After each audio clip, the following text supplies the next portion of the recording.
Bucknutters. Welcome to the Bucknuts Morning 5 here on Monday, October 10th, 2016. I am Dave Biddle. Very happy to be joined by Steve Helwagen. Steve, let's talk about Ohio State's 38-17 win over Indiana on Saturday. A lot of fans not very happy with the performance. Passing offense was anemic.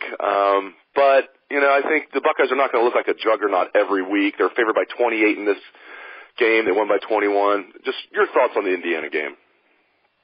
Well, it was a weird game, I'll say that. I think Urban Meyer said something to that effect, that it was his awkward game. I don't know, whatever his word was, but it was weird. Indiana is better, I think, than anybody wants to give them credit for. Their offense, honestly, is not too bad with Richard Legault as the quarterback.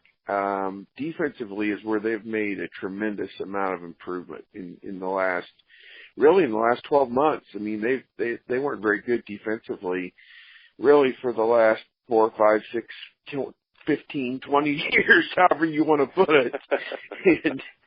and this is the best Indiana defense that I've seen. And they gave Ohio State some trouble. The Buckeyes, even early in the game, you could just tell something wasn't right because they weren't converting third downs, and they weren't doing the little things, some passes were a little bit errant. I don't think J.T. Barrett had his best game, obviously. He came into the game, he was completing 68% of his passes, and he only completed 43%, 9 of 21 in this game. So that's a tremendous difference. And I think what Urban Meyer did his best that he could to sidestep some of those tough questions after the game, and we'll find out when we have a chance to talk to him today after he's reviewed the All-22 video from all angles.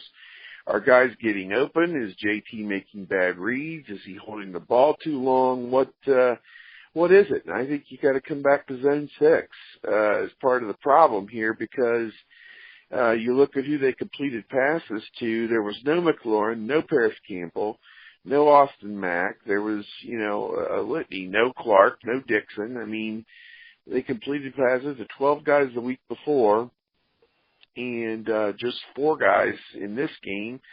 And Weber, actually, the tailback, caught 3 of them. So it very troubling to me that this passing offense that we had all given high grades to in recent weeks just seemed like it was completely stopped. They didn't have any big plays. The longest pass play until the window dressing touchdown, as I like to refer to it, to Dontre Wilson, 37 yards at the end after Indiana, had pretty much had given up any hope that they were going to win the game after it stopped. And the longest pass play was 25 yards to Marcus Ball, and that was on a short crossing route that he turned and took upfield. So they got some problems. They got to sort through this. And, Wisconsin, very good defensively. Let's look at them. They gave up 14 points to LSU. They gave up 6 points to Michigan State, although we're finding out now that Michigan State's terrible. And 14 points to Michigan. That's an average of 11 points against 3 supposedly top teams, and now Ohio State's going into their place to play. I think Ohio State will do a little better than that, but I think they got some issues as we look at it going into Wisconsin week. And before we talk more about Wisconsin, the polls come out later today. A lot of fans have asked, do you think Ohio State will drop in the polls? They're currently number 2 in both. I have said no. I don't think they're going to drop. What's your take on that? No, I don't think they're going to drop. I think 2 is where they should be.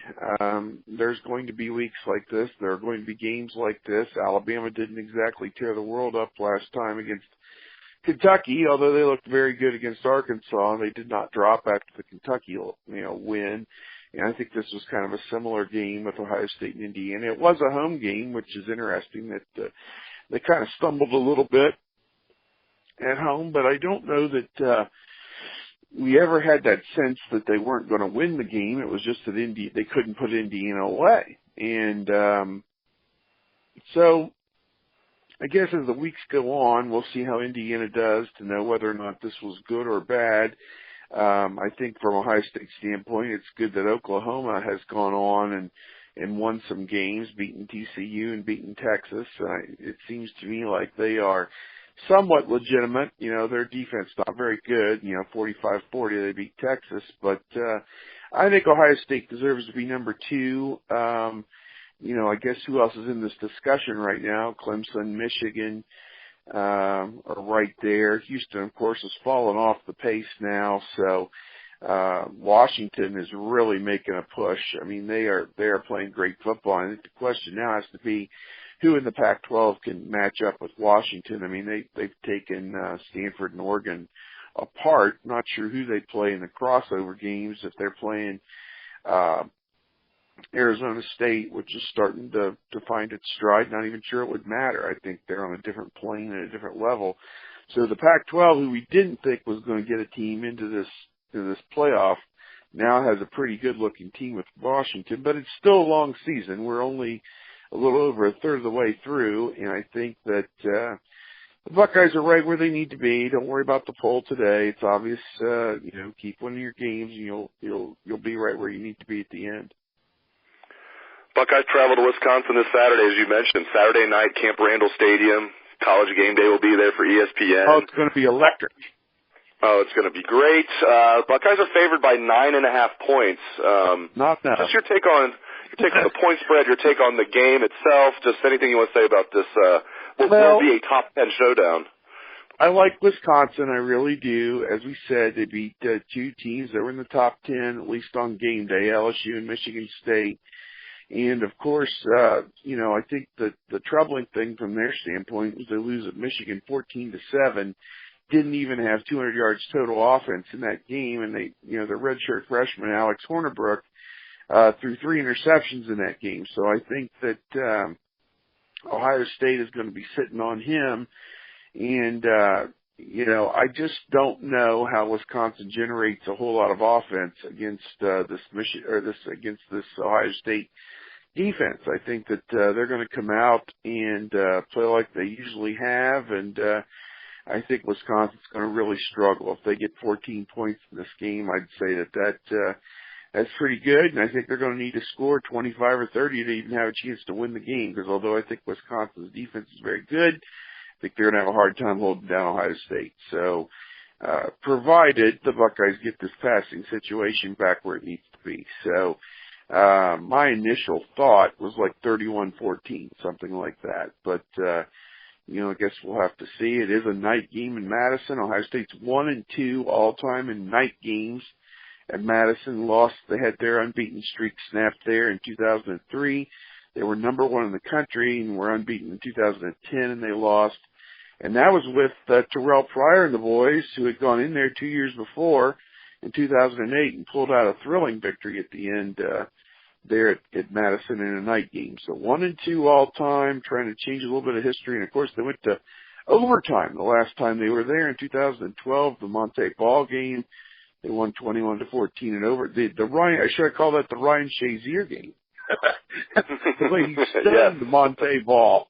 I guess it was the Ryan Shazier game, and I know that Philly Brown had a big play in that game too. But first time these teams have met since the Big Ten Championship in 2014, when the Buckeyes decimated Wisconsin 59-0. It was so bad Gary Anderson evacuated for the witness protection program in Oregon State for college football anonymity. I mean, how do you go from being on the front page of college football in Wisconsin, play big games, to playing, your games at midnight each week out in Oregon State against nobody? I don't get that. But at any rate, these Wisconsin players who are still there, remember Sojourn Shelton, who was used and abused by Devin Smith in that Big Ten Championship game. He's still there, and talked to him in Chicago about this game a couple months ago at the Big Ten meetings, and they're definitely looking forward to it, and they should be rested and ready. They're coming off a bye week,